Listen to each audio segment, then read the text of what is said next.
Hello everyone. आज हम chapter 1 मैंने केमिस्ट्री के फर्स्ट चैप्टर का बहुविकल्पीय प्रश्न को लेकर के आया है। मल्टीपल चॉइस क्वेश्चंस है। इसमें बहुत सारे क्वेश्चन हैं जिसको रटा नहीं जाता, समझा जाता है। यदि आप समझ जाएंगे तो कभी नहीं भूलेंगे, इसलिए समझने का प्रयास कीजिए, रटना नहीं है। जैसे एक क्वेश्चन है, यह एक रासायनिक समीकरण दिया, कहा क्या कि इस अभिक्रिया का नाम बताइए। यानी AB plus CD arrow AD plus CB अभिक्रिया का नाम बताइए। इस अभिक्रिया में, इस रिएक्शन में हम देखते हैं कि A जो है A किससे अभिक्रिया किया तो D से कर लिया। उसके बाद B जो है से किससे कर लिया तो C से कर लेता है, C से अभिक्रिया करता है। यानी A जो है से D से अभिक्रिया करता है। A D से अभिक्रिया करके क्या बना लिया तो AD बना लिया, AD बना लिया। और B C से अभिक्रिया करके क्या बना लिया तो CB बोलिए चाहे BC बोलिए। तो इसमें मैंने देखा कि इसमें दो आयनों का अदला बदली हुआ, दो आयनों का अदला बदली हुआ है, इसलिए यह द्विविस्थापन अभिक्रिया है। इसका हम आंसर लिखेंगे कि यह द्विविस्थापन अभिक्रिया है। द्विविस्थापन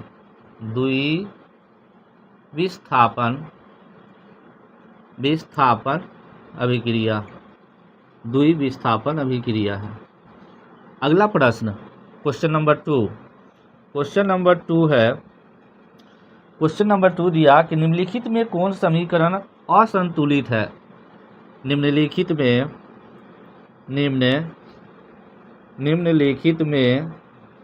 कौन समीकरण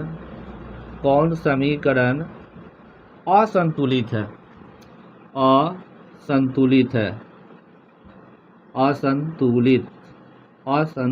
है।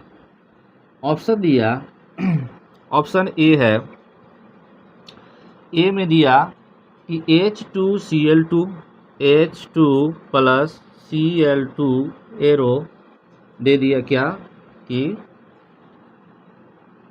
2HCl। अब देखिए यहाँ पर संतुलित और असंतुलित के बारे में हम जानते हैं कि यदि अभिकर्मक के प्रत्येक तत्वों के परमाणु संख्या और उत्पाद के प्रत्येक तत्वों की परमाणु संख्या समान है तो वह संतुलित है। अगर समान नहीं है तब वह असंतुलित है। तो हम देख रहे हैं यहाँ कि इधर में हाइड्रोजन का परमाणु संख्या 2 है, यहाँ भी 2H है, इधर भी 2 है। इधर में अभिकर्मक में देख रहे हैं कि क्लोरीन का परमाणु संख्या भी 2 है और इधर में भी क्लोरीन का परमाणु संख्या 2 है। तो इसीलिए यह संतुलित है, यही संतुलित है, ये संतुलित समीकरण है। चलिए अगला ऑप्शन लेते हैं। दूसरा ऑप्शन है बी का KClO3 2KClO3 प्लस नहीं arrow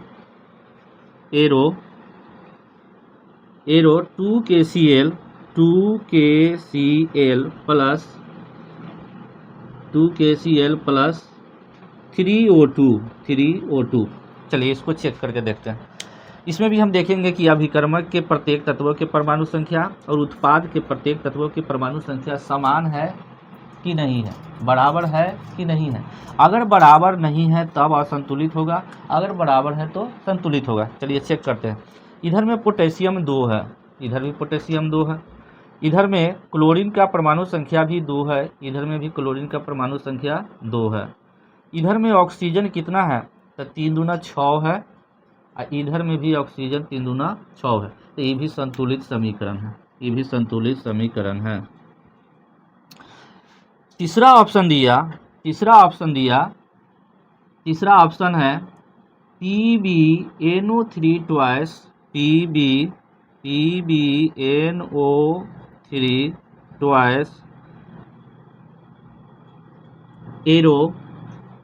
arrow PbO plus NO2 plus O2।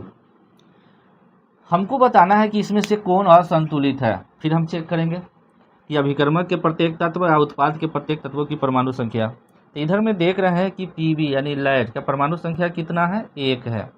इधर भी परमाणु संख्या इसका Pb का 1 है।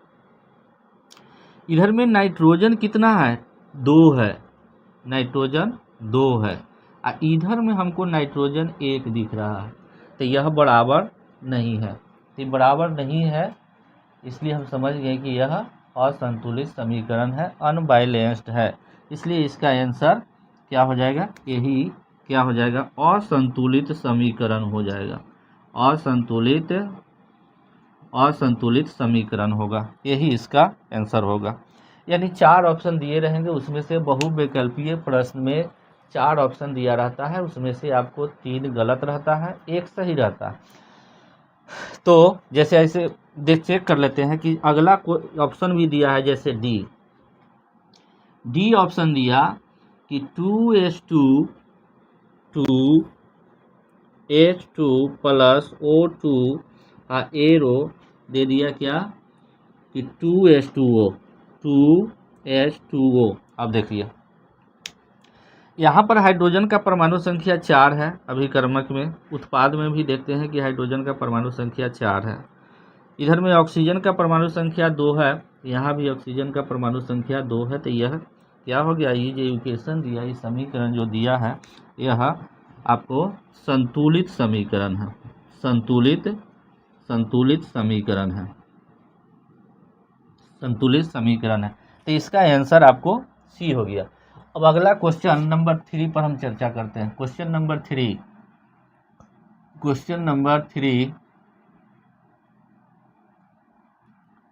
3 नंबर में है। तीसरा नंबर क्वेश्चन है, निम्नलिखित में कौन समीकरण संतुलित है। निम्नलिखित में कौन समीकरण संतुलित है। Option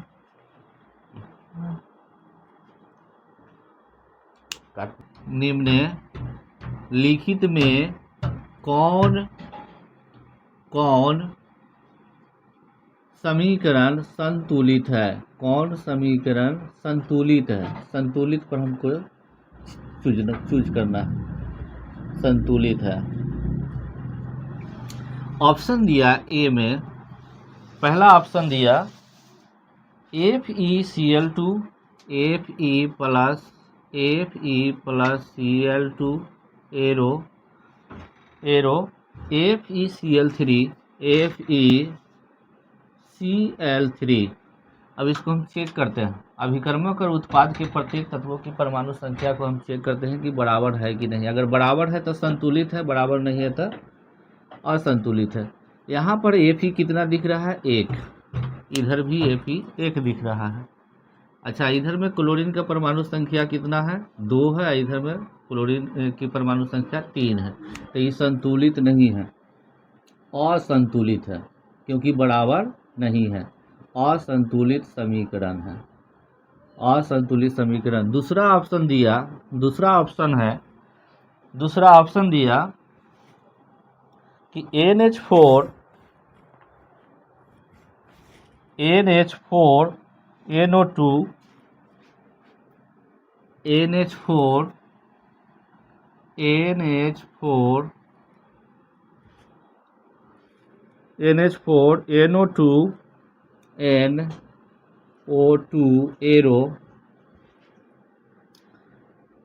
arrow N2 plus H2O, N2 plus 2H2O। इसको चेक कीजिए कि संतुलित है कि नहीं। इधर में देख रहे हैं कि नाइट्रोजन का परमाणु संख्या 1 है, इधर में नहीं, 1 यहाँ पर है, 1 यहाँ पर है। तो इधर में भी नाइट्रोजन का परमाणु संख्या कितना है, 2 है। यहाँ भी 2 दिख रहा है, N2। इधर में हाइड्रोजन कितना है, 4 है। यहाँ भी हाइड्रोजन का परमाणु संख्या 2 दूना 4 दिख रहा है। इधर में ऑक्सीजन कितना दिख रहा है, 2। और यहाँ भी ऑक्सीजन का परमाणु संख्या 2 दिख रहा है। इसलिए क्या है, सब के सब इसमें सारे तत्वों के परमाणु संख्या समान है, बराबर है। इसलिए यह संतुलित समीकरण है। यह संतुलित समीकरण है, संतुलित समीकरण है। चलिए तीसरा ऑप्शन का भी चर्चा कर लेते हैं। जैसे तीसरा ऑप्शन दिया कि Fe+O2 Fe+O2 arrow arrow Fe2O3। अब चेक कीजिए, यहाँ पर Fe यानी आयरन का परमाणु संख्या 1 है, यहाँ पर 2 है, दोनों बराबर नहीं है। तो जब बराबर नहीं है तो यह असंतुलित समीकरण है, असंतुलित समीकरण है, असंतुलित समीकरण। अब चौथा ऑप्शन दिया कि KBr+Cl2 एरो KCl Br2। ये देखते हैं कि संतुलित है कि असंतुलित है। यहाँ देख रहे हैं कि पोटेशियम के का परमाणु संख्या 1 है, उत्पाद में भी हम देख रहे हैं कि यहाँ भी 1 है, ये दोनों बराबर है। Br का परमाणु संख्या 1 है और यहाँ Br2 दिया था, ऑप्शन में 2 दिया है। यहाँ पर ब्रोमीन का परमाणु संख्या 1 है, यहाँ पर 2 दे दिया, तो ये दोनों आपस में बराबर नहीं है। तो बराबर नहीं है तो यह संतुलित नहीं है, असंतुलित समीकरण है, असंतुलित समीकरण है। तो इस प्रकार इसका आंसर कौन हो गया? हमसे क्या पूछा था कि निम्नलिखित में कौन समीकरण संतुलित है? तो संतुलित समीकरण हमारा डी हो गया। चलिए हम अगला क्वेश्चन नंबर 4 पर चर्चा करते हैं। क्वेश्चन नंबर 4 यानी चौथा क्वेश्चन कहता है कि निम्नलिखित में कौन समीकरण संतुलित है। फिर इसी प्रकार का क्वेश्चन है चौथा कि निम्नलिखित में कौन समीकरण संतुलित है। ऑप्शन दिया, पहला ऑप्शन है Mg+O2 एरो MgO। अब देख रहे हैं क्या कि यहाँ पर मैग्नीशियम का परमाणु संख्या 1 है। हम अक्सर संतुलित और असंतुलित की अगर चर्चा करें, क्वेश्चन पूछे, तो हम एक चीज़ देखेंगे कि अभिकर्मक के प्रत्येक तत्वों की परमाणु संख्या और उत्पाद के प्रत्येक तत्वों के परमाणु संख्या बराबर होनी चाहिए। अगर बराबर है तो संतुलित है, अगर बराबर नहीं है तो असंतुलित है। और अभिकर्मक किसको कहते हैं? तो तीर के बाएं तरफ वाला जो होता है वो अभिकर्मक है, और तीर के दाएं तरफ जो होता है वो उत्पाद है, यानी प्रोडक्ट है। तो हम तीर के बाएं तरफ और तीर के दाएं तरफ ही हम चेक करेंगे, देखेंगे कि प्रत्येक तत्वों की परमाणु संख्या बराबर है कि नहीं है। तो हम यहाँ देख रहे हैं कि मैग्नीशियम का परमाणु संख्या कितना है? 1 है, यहाँ भी 1 है, और यहाँ पर ऑक्सीजन का O2 दिया, लेकिन यहाँ पर 1 है। तो ये दोनों ऑक्सीजन का परमाणु संख्या समान नहीं है। तो समान नहीं है तो क्या हो जाएगा? असंतुलित समीकरण होगा, असंतुलित समीकरण। दूसरा ऑप्शन दिया है बी का। दूसरा ऑप्शन है कि H2+ Cl2 एरो HCl दे दिया, HCl। अब इसको चेक कीजिए, इसमें भी प्रत्येक तत्वों का परमाणु संख्या बराबर है कि नहीं। इधर में हाइड्रोजन का परमाणु संख्या 2 है, इधर में 1 है, तो ये दोनों आपस में बराबर नहीं है। तो बराबर नहीं है तो ये भी असंतुलित समीकरण हो गया, असंतुलित समीकरण हुआ। फिर तीसरा ऑप्शन दिया है कि Fe+Cl2 एरो FeCl दिया। इसके भी प्रत्येक तत्वों की परमाणु संख्या को हम चेक करते हैं, तो देख रहे हैं कि इधर में परमाणु Fe का परमाणु संख्या 1 है, इधर भी 1 है। यहाँ पर क्लोरीन का परमाणु संख्या 2 है और यहाँ पर 1 है। तो ये भी आपस में बराबर नहीं है। तो बराबर नहीं है तो क्या हो जाएगा? ये भी असंतुलित समीकरण होगा। अब 4 में से अगर 3 गलत हो जाए, 4 में से अगर 3 ऑप्शन गलत हो जाए तो समझ जाना चाहिए कि चौथा ऑप्शन ही सही है। चलिए इसको भी हम चेक करके देख लेते हैं। चौथा ऑप्शन दिया क्या कि Zn plus H2SO4 arrow ZnSO4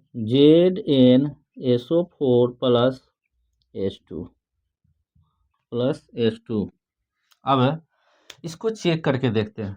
इधर में Zn यानी जिंक का परमाणु संख्या 1 है, प्रोडक्ट में भी 1 है। इधर में हाइड्रोजन का परमाणु संख्या 2 है, प्रोडक्ट में भी 2 है।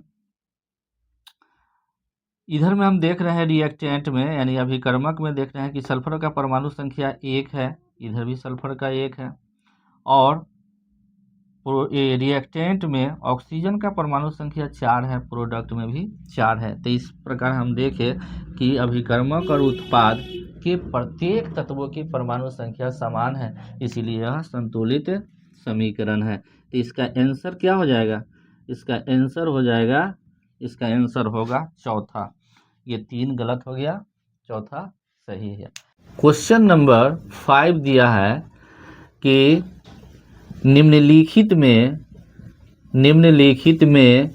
कौन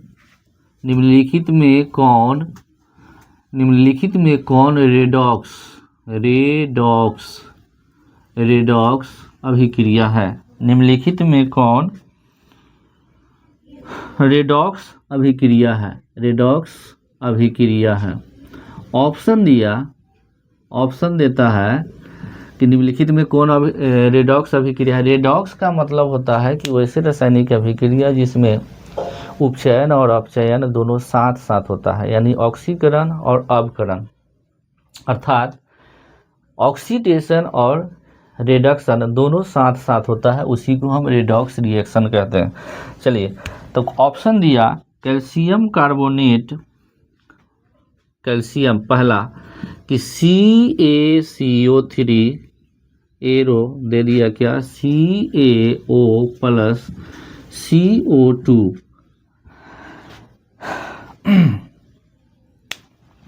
अब देख रहे हैं कि इसमें रेडॉक्स अभिक्रिया का पहचान करना है कि यह रेडॉक्स अभिक्रिया है कि नहीं। तो रेडॉक्स अभिक्रिया में हम चेक करना है कि इसमें अपचयन और उपचयन दोनों होता है कि नहीं होता है।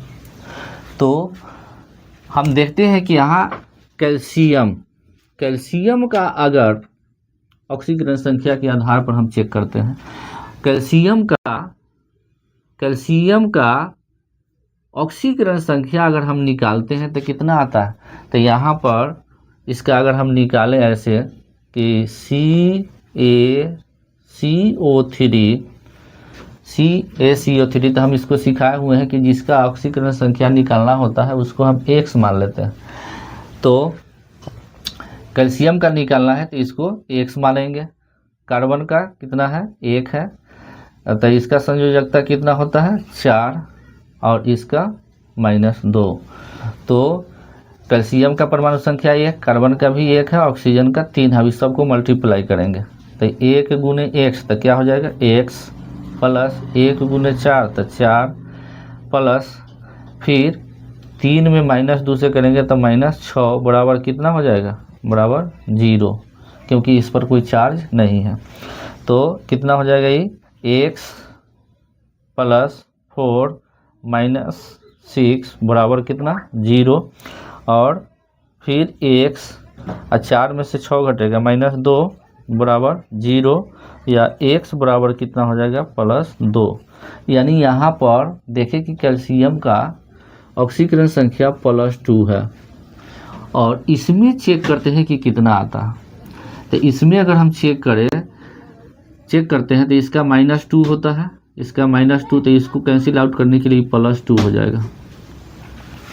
यहाँ देख रहे हैं कि दोनों आपस में बराबर है। अब हम कार्बन का चेक करके देख लेते हैं।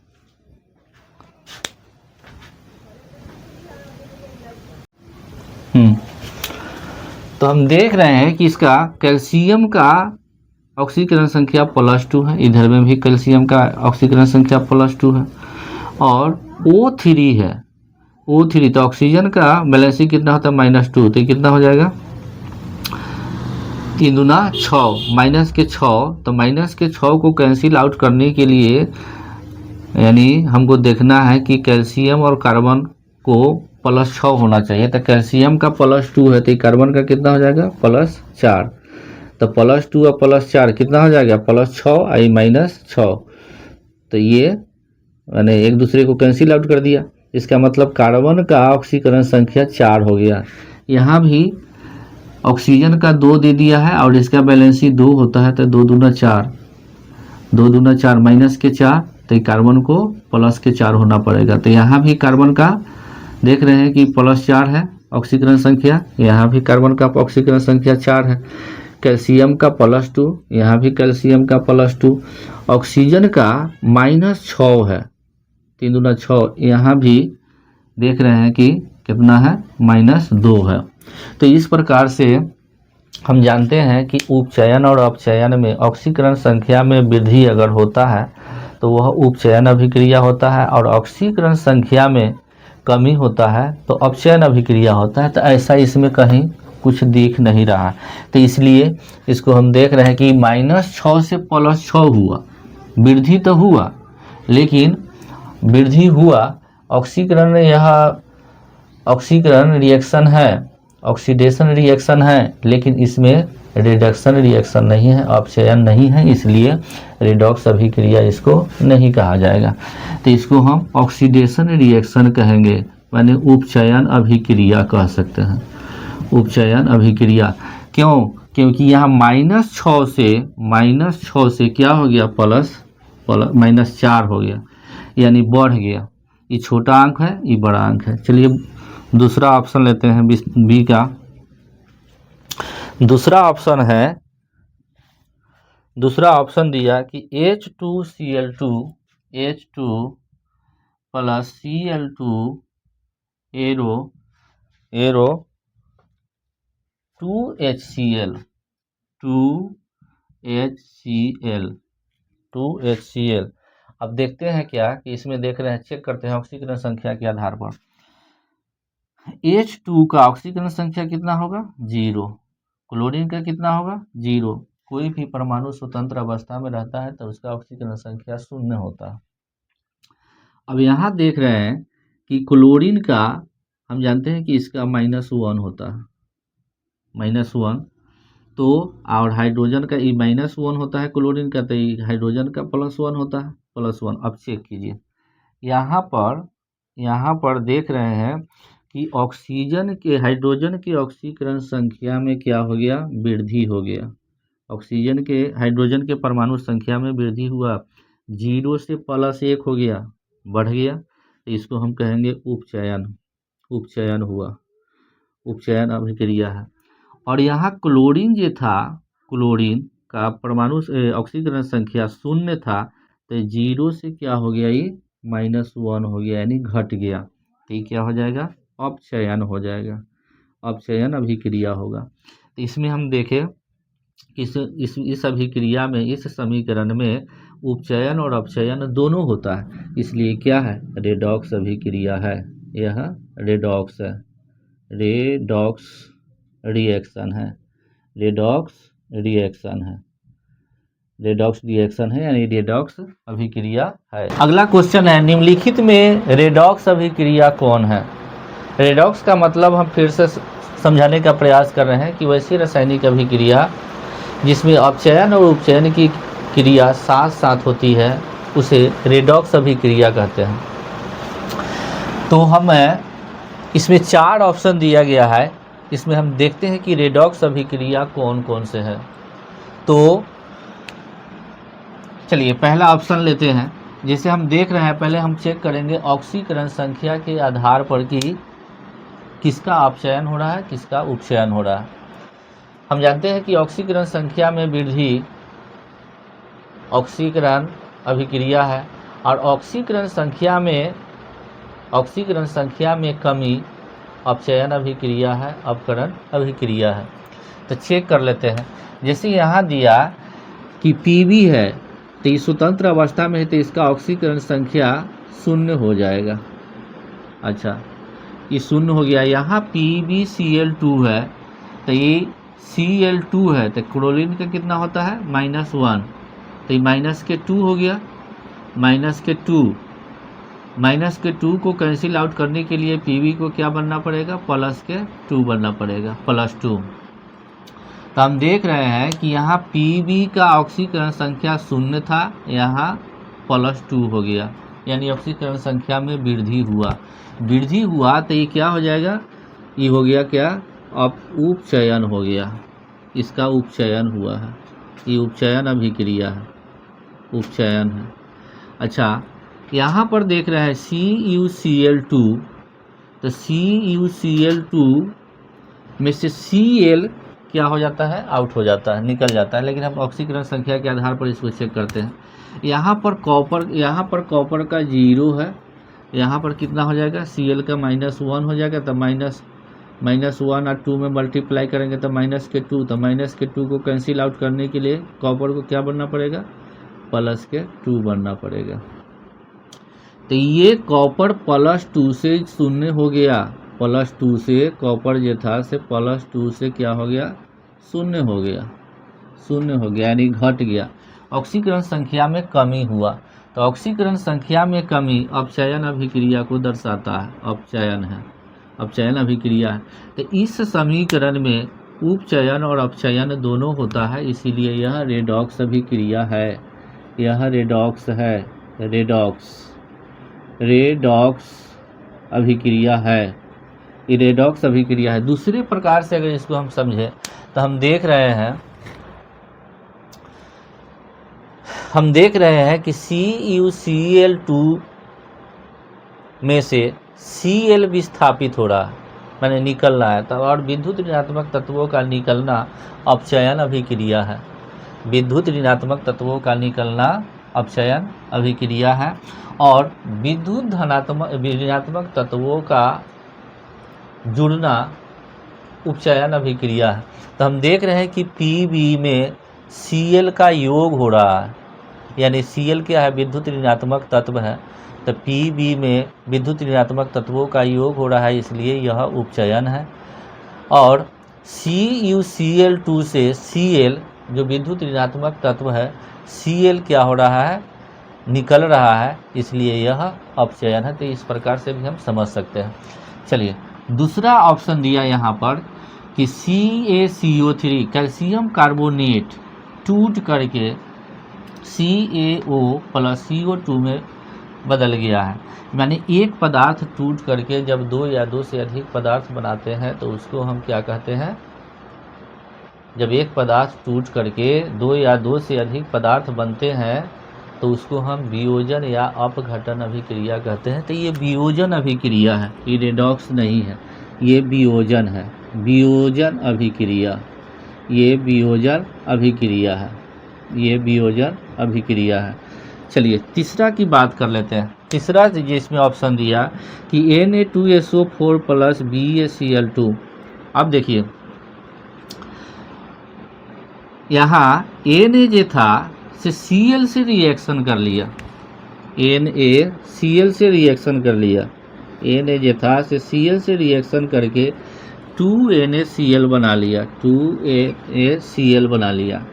और Ba जो था यानी बेरियम जो था से सल्फेट से अभिक्रिया करके ये क्या बना लिया, BaSO4 बेरियम सल्फेट बना लिया, बेरियम सल्फेट बनाया। तो इस प्रकार हम देख रहे हैं कि ये दोनों जो यौगिक है वह अपने आयनों का अदला बदली किया है, अदला बदली करके नया पदार्थ बनाया, अदला बदली करके नया पदार्थ बनाया। जैसे हम ऐसे भी समझेंगे कि Na जो था सोडियम था से क्लोरीन से रिएक्शन कर लिया, और बेरियम था से सल्फेट से रिएक्शन कर लिया। तो इस प्रकार ये दोनों पदार्थ आपस में अपने आयनों का अदला बदली करके एक नया पदार्थ बनाया है, तो इसीलिए हम इसको रेडॉक्स अभिक्रिया नहीं कहेंगे, तो इसको क्या कहेंगे, द्विविस्थापन अभिक्रिया। द्विविस्थापन का मतलब होता है कि जब कोई दो पदार्थ आपस में अभिक्रिया करके अपने आयनों का अदला बदली करके नया पदार्थ बनाता है तो उसको हम द्विविस्थापन अभिक्रिया कहते हैं। तो ये द्विविस्थापन अभिक्रिया है, ये विस्थापन अभिक्रिया है। अब चर्चा करते हैं यहाँ चौथा ऑप्शन दिया कि MnO2 प्लस 4HCl, तो इसको हम ऑक्सीकरण संख्या के आधार पर भी हम चेक कर सकते हैं, नहीं तो ऐसे हम चेक करते हैं कि MnO2 से ऑक्सीजन का निकल रहा है, MnO2 से ऑक्सीजन निकल रहा है, क्योंकि MnO2 से यहाँ क्या बन गया, MnCl2 बन गया, यानी ऑक्सीजन यहाँ से निकलना है। तो ऑक्सीजन का निकलना अपचयन अभिक्रिया है। अपचयन किसको कहते हैं, वो जिसमें हाइड्रोजन का योग होता है, ऑक्सीजन का ह्रास होता है। तो यहाँ पर ऑक्सीजन का ह्रास हो रहा है, तो इसलिए MnO2 से क्या बन गया, MnCl2 बन गया। तो यह अपचयन अभिक्रिया है। क्या है ये, अपचयन अभिक्रिया है, अपचयन अभिक्रिया। चलिए इसको चेक करते हैं। यहाँ पर हम देख रहे हैं कि HCl से फिर H जो होता है, H निकल रहा है, हाइड्रोजन निकल रहा है। तो हाइड्रोजन का निकलना और ऑक्सीजन का योग, हाइड्रोजन का निकलना और ऑक्सीजन का जुड़ना क्या कहलाता है, उपचयन अभिक्रिया कहलाता है। तो जब HCl से H जब निकल रहा है, इसका मतलब देख रहे हैं यहाँ पर कि HCl से H निकल करके क्या बना लिया, H2O बना लिया। तो यह उपचयन अभिक्रिया है, उपचयन अभिक्रिया है। तो इस प्रकार से इसमें हम देखें कि अपचयन और उपचयन दोनों हो रहा है, तो इसलिए कहेंगे कि ये भी रेडॉक्स अभिक्रिया है। जैसे अब इसको हम ऑक्सीकरण संख्या के आधार पर अगर हम चेक करें, चलिए इसको एक बार हम चेक करते हैं। जैसे MnO2 plus 4HCl arrow MnCl2 plus H2O plus Cl2। अब चेक कीजिए, इसको हम मौखिक चेक करते हैं। जैसे ऑक्सीजन का ऑक्सीकरण संयोजकता कितना था, -2, तो -2 और ये O2 है, तो 2 दूना 4, माइनस के 4 हो गया। अब माइनस के 4 को कैंसिल आउट करने के लिए मैंगनीज को क्या बनना पड़ेगा, प्लस के 4। अब हम चेक करते हैं यहाँ पर प्रोडक्ट में कि मैंगनीज का ऑक्सीकरण संख्या कितना है। तो क्लोरीन का कितना होता है, -1, तो ये -1 और 2 में मल्टीप्लाई करेंगे तो कितना हो जाएगा, -2 हो गया। तो ये -2 को कैंसिल आउट करने के लिए इसको क्या बनना पड़ेगा, मैंगनीज को +2। अब हम देख रहे हैं क्या कि मैंगनीज ये था +4 से +2 हो गया, +4 से +2 हो गया, यानी कहने का मतलब कि ऑक्सीकरण संख्या में कमी हुआ। तो ऑक्सीकरण संख्या में कमी क्या है, रिडक्शन रिएक्शन है, अपचयन अभिक्रिया है, अपकरण अभिक्रिया है। तो रिडक्शन है यानी अपचयन अभिक्रिया है, अब हम देख रहे हैं फिर जैसे देखिए हम इसमें HCl में देख रहे हैं कि क्लोरीन का यहाँ क्लोरीन का प्रोडक्ट में Cl2 का ऑक्सीकरण संख्या कितना होगा, 0, और यहाँ पर कितना हो जाएगा, -1। तो अब देखिए क्लोरीन का ऑक्सीकरण संख्या में वृद्धि हुआ, -1 से 0 आ गया, यानी ऑक्सीकरण संख्या में वृद्धि हो गया, ऑक्सीकरण संख्या में वृद्धि हुआ। अगर किसी ने पूछ दिया कि बताओ -1 और 0 में कौन बड़ा है, तो 0 बड़ा है और ये छोटा है। जैसे 0 बड़ा हो गया और -1 छोटा हो गया, तो ये छोटा है और ये बड़ा है, -1 से 0 हो गया, यानी ऑक्सीकरण संख्या में वृद्धि हुआ, तो ये क्या हो जाएगा, उपचयन अभिक्रिया है। अब इस प्रकार हम देखें कि इस अभिक्रिया में उपचयन और अपचयन दोनों होता है। तो ऑप्शन ए में भी उपचयन हो रहा है और डी में भी हो रहा है। तो इसमें ऑप्शन तो हमको दोनों नहीं दिया है, तो दोनों जब नहीं दिया तब हमको क्या करना है कि ए और डी में ऑप्शन, अगर यहाँ अगर मान लेते हैं कि ऑप्शन रहता, ऐसे ऑप्शन रहता है कि ए और डी दोनों दोनों दोनों, तो इसका आंसर हम ई लगाते हैं। लेकिन यहाँ ऑप्शन डी नहीं है, पाँचवा आंसर ऑप्शन नहीं है। तो पाँचवा ऑप्शन नहीं है तो देख रहे हैं कि ए और डी में रेडॉक्स अभिक्रिया दोनों है, तो इस दोनों में सबसे जटिल कौन लगता है, ए लगता है कि डी लगता है।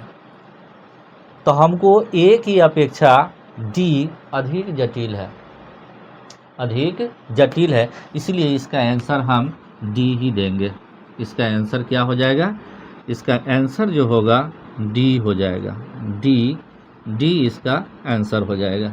अगर ऑप्शन अगर ए और डी अगर दोनों रहे, इस प्रकार का ऑप्शन रहे, तो हम ई ऑप्शन देंगे, लेकिन इसमें ऑप्शन ऐसा नहीं है। चलिए अगला क्वेश्चन पर हम चर्चा करते हैं। क्वेश्चन नंबर 7 दिया, 7 क्वेश्चन है। क्वेश्चन 7 दिया कि समीकरण 2Cu plus O2 arrow 2CuO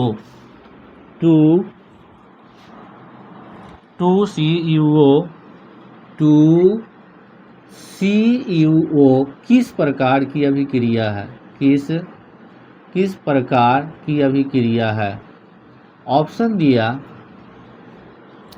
दिया है अपघटन, ऑक्सीकरण, उदासीनीकरण, अपक्षेपण। मैंने ऑप्शन दिया, ऑप्शन है अपघटन, बी में ऑप्शन दिया ऑक्सीकरण, ऑक्सीकरण,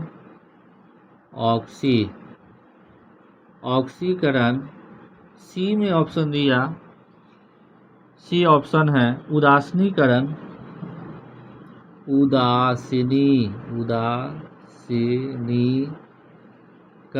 उदासीनीकरण, और डी में ऑप्शन देता है अवक्षेपण। डी में ऑप्शन दिया अवक्षेपण,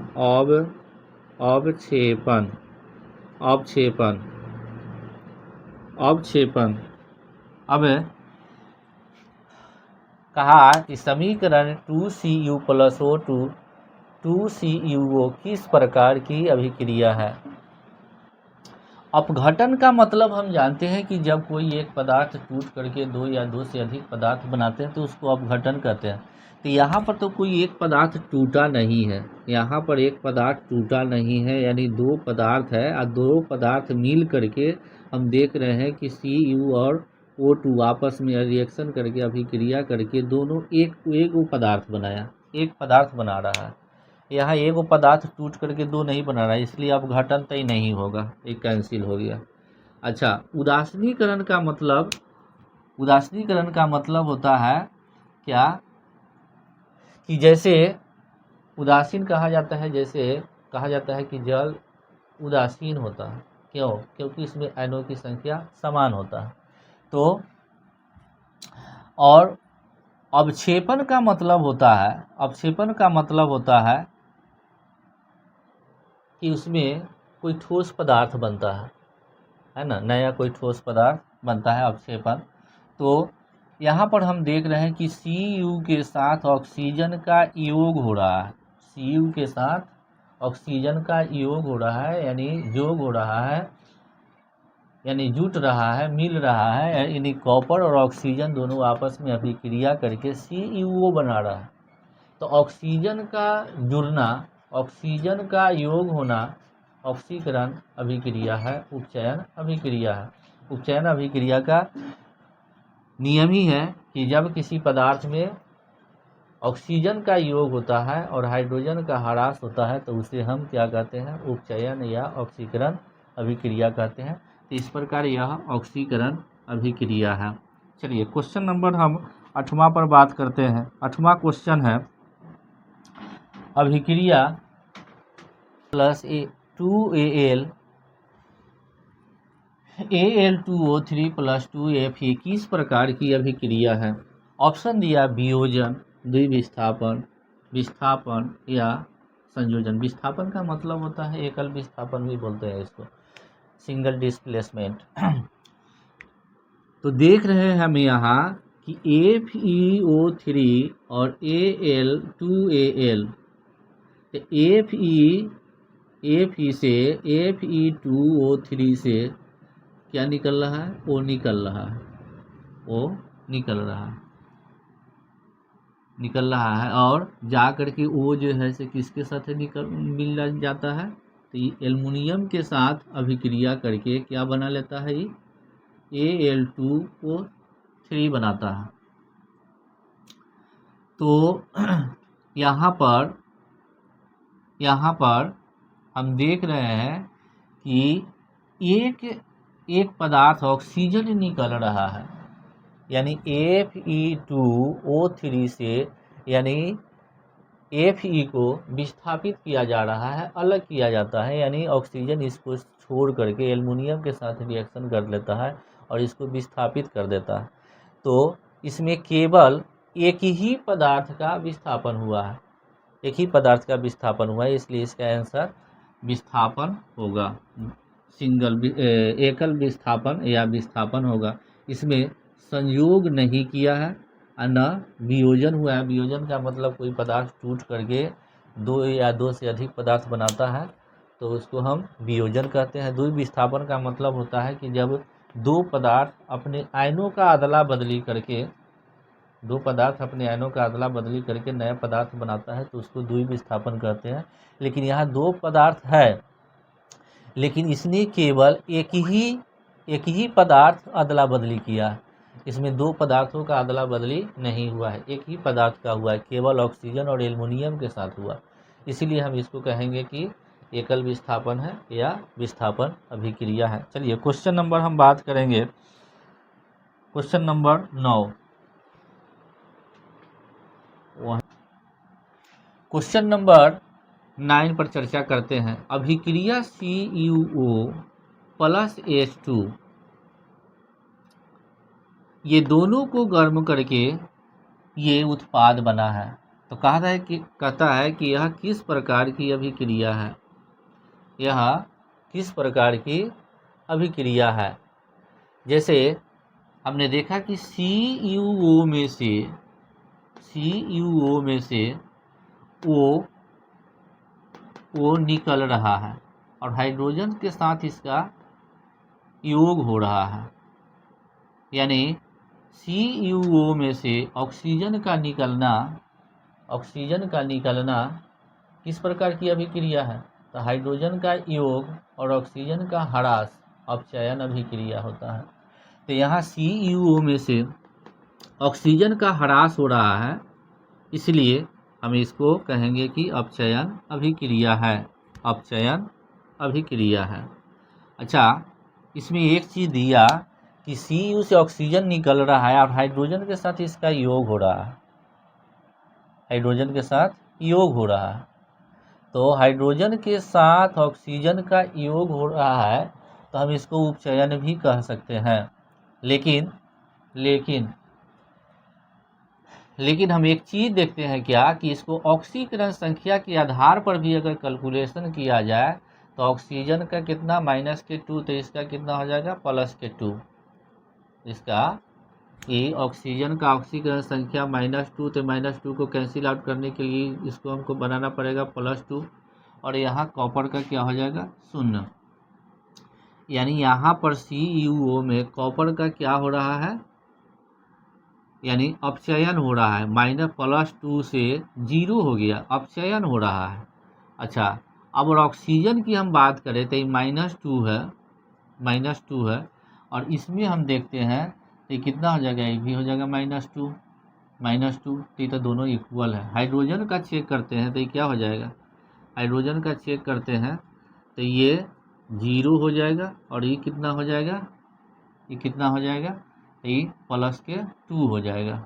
माइनस के 2 है तो ये -2 को कैंसिल आउट करने के लिए क्या बनना पड़ेगा, प्लस के 2।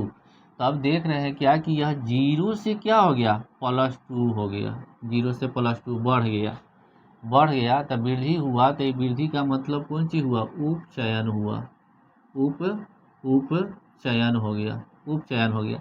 इस प्रकार से इस रिएक्शन में एक चीज़ देखा जाता है कि इसमें अपचयन और उपचयन दोनों होता है। तो अपचयन और उपचयन का मतलब रेडॉक्स रिएक्शन हुआ, और रेडॉक्स इसमें अभिक्रिया ऑप्शन में नहीं है, रेडॉक्स अभिक्रिया इसमें नहीं है। तो हम क्या कहेंगे कि यह अपचयन अभिक्रिया है। 10वां क्वेश्चन नंबर है कि निम्नांकित में कौन उपचायक है। इसमें उपचायक किसको कहते हैं, तो जिसके कारण उपचयन की क्रिया होती है, जिसके कारण उपचयन की क्रिया होती है उसे उपचायक कहते हैं। जिसके कारण उपचयन की क्रिया होती है उसे ऑक्सीकारक कहते हैं, ऑक्सीडाइजिंग एजेंट कहते हैं। जिसके कारण उपचयन की क्रिया होती है उसे उपचायक कहते हैं। जिसके कारण उपचयन की क्रिया होती है उसे ऑक्सीकारक कहते हैं, ऑक्सीडाइजिंग एजेंट कहते हैं। तो उपचयन किसके कारण होता है, तो ऑक्सीजन का योग होना, ऑक्सीजन का योग उपचयन होता है।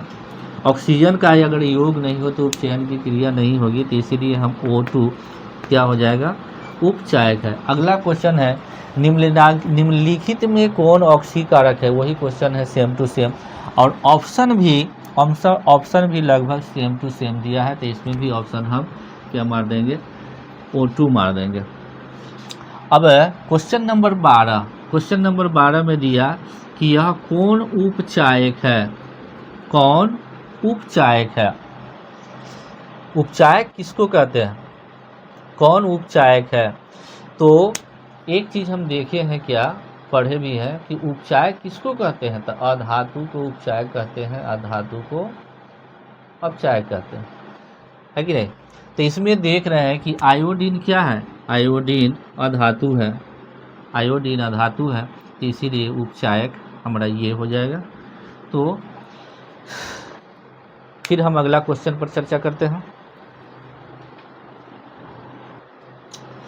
तो आज हमने 1 से 12 क्वेश्चन तक पर हमने डिबेट किया है, इसका सॉल्यूशन किया है, हल किया है। अब इसके आगे का जो प्रश्न है उन सारे बहुविकल्पीय प्रश्न पर हम चर्चा अगले वीडियो में करेंगे।